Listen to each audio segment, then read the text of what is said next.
Şerefler tarafı yanıyor arkadaşlar şu anda. Gördüğünüz gibi ufak ufak çıkan, son 8 günde ufak ufak çıkan yangınlar en sonunda söndürülemedi muhtemelen.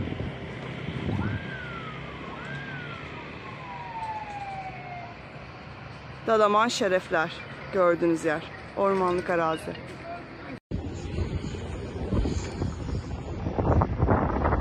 Dalaman Havalimanı'nda beklerken karşı tarafta küçücük bir yangın başladı ve şu an dağa doğru sarmaya başladı.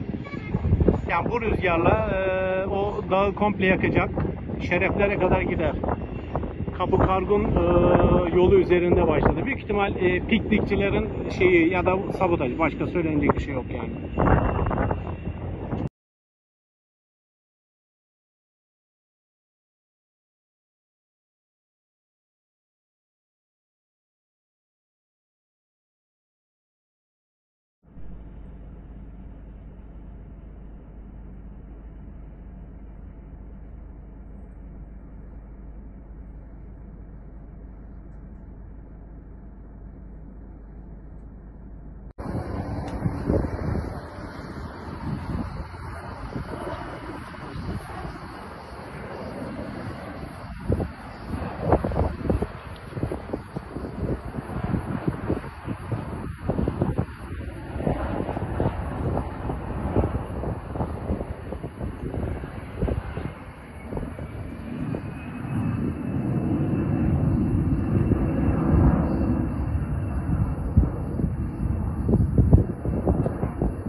Boşaltır.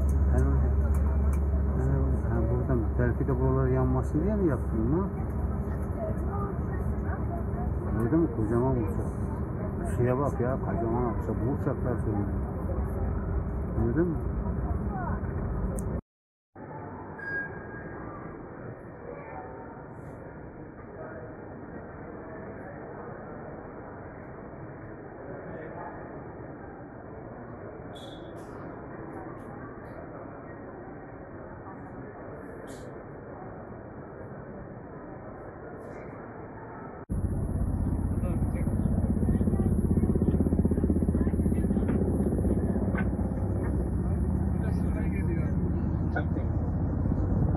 Üçüncü de sarı gelmeden alıyor.